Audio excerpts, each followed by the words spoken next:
When I was first learning, I really wish I had this knowledge starting off. It would have helped me in so many different ways. But, hindsight's always 20/20.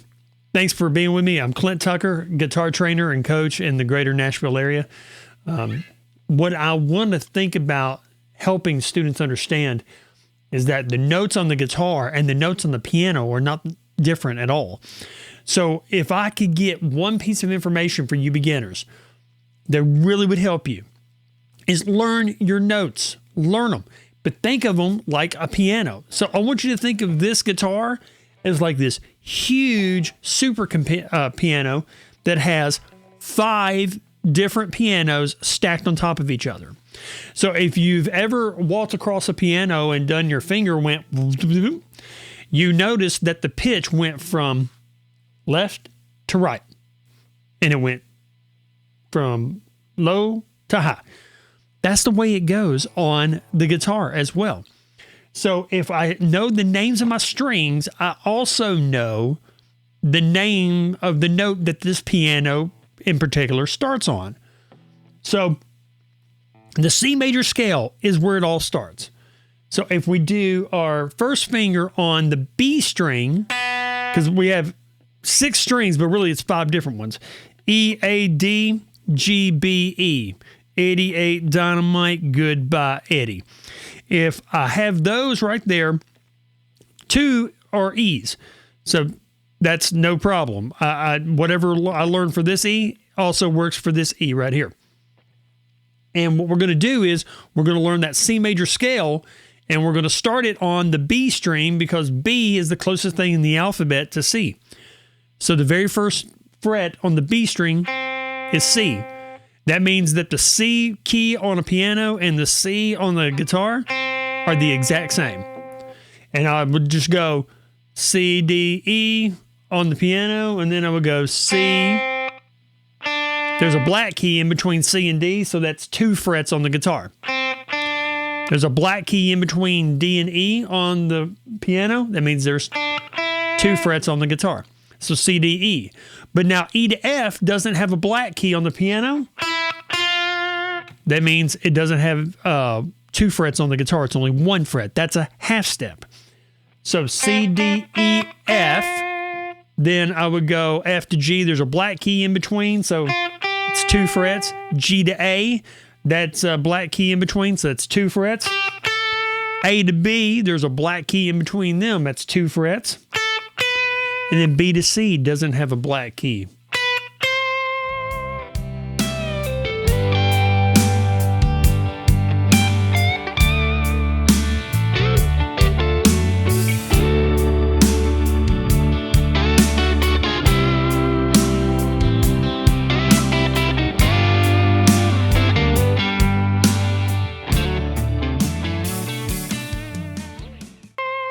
So the 2 half steps are E and F and B to C.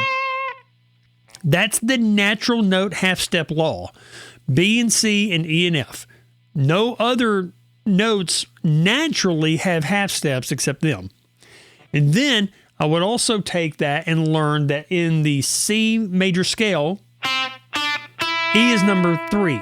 That means number 3 to number 4 in the major scale is always a half step. And then B is number 7, so 7 to 1 is also a half step. And I would also use that as a rule. That is the major scale half step law. Number 3 to number 4 and number 7 to number 1. So armed with that information, I would have enough to get started to working on learning my notes and being able to learn patterns that overlap over and over on the guitar. So I would just take that knowledge and work it through all my strings. So E has a natural half step to F.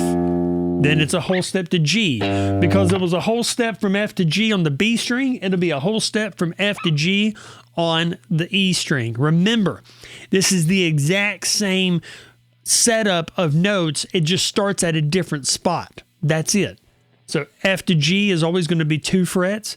G to A is always going to be 2 frets. So E, F, F to G, G to A to B, Then now I have my half step, B to C. Then full step, C to D. Full step, D to E. Half step, E to F. And then I would keep going. But really, once you get to that 12th fret, it all starts loop over, and that's the middle part of the guitar. So yeah, once you've gotten to there, you're learning it. Now we do the A string the same way. The A to the B is a whole step, B to C is a half step, C to D a whole, D to E a whole, E to F half, F to G whole, G to A whole. Because remember, all the notes are staying in the same order, they just start at a different spot. So like this piano would start at A instead of E. The D string, same thing. D, so D to E would be a whole step. E to F, half. F to G, a whole. G to A, a whole. A to B, whole. B to C, half step. Then C to D, whole. Got that one done.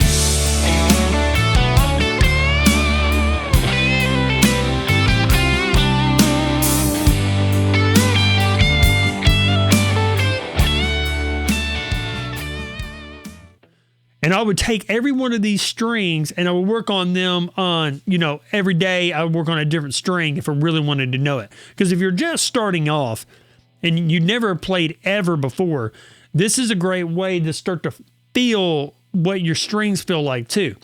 So I would play every note 4 times.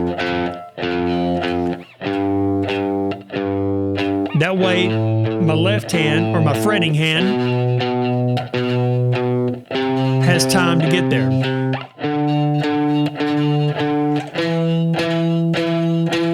And I would also do a down, up with my pick. And I would use just a push,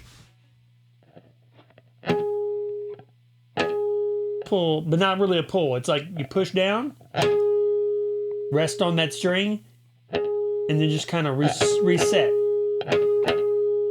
So I'm starting here, push down, then I reset. Just like that. And then I would do that for every string. So the G string, I did the B string, I did the E string, and I would do that every single day till I got really comfortable with it. And then I would start thinking about keeping these right here to maybe 3 frets and then working it on them. A, B, C, D, E, F, G, A, B, C, D, E, F, G, till I got good at that. And I'd start using multiple fingers.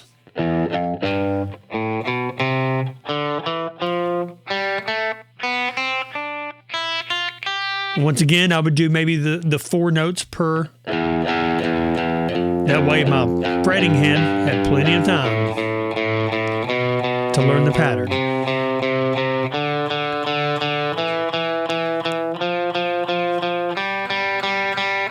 Just like that.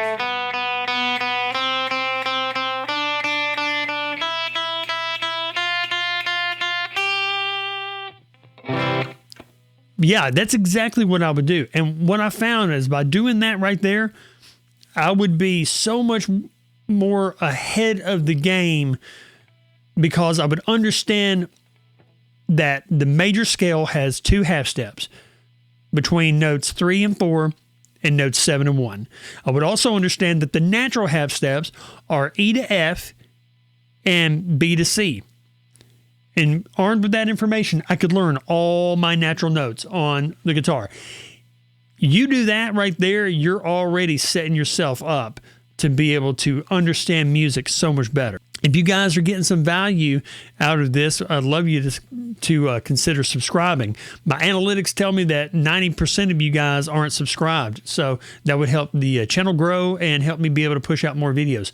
But either way, what you want to find your practice is that you're saying those notes as you play them so you can understand the name of them, the pitch of them, and the location of them on the guitar. That'll really help you. But I hope this helped you guys, and make sure that you stay in tune with what's coming up next. I'm going to try to go about 3 videos every week if possible, for a while at least. I'm going to do a beginner and an intermediate and an advanced if possible. So make sure that you guys stay tuned and you don't miss that. Hit that notification bell. Y'all have a blessed day, and we'll talk to you soon. Bye.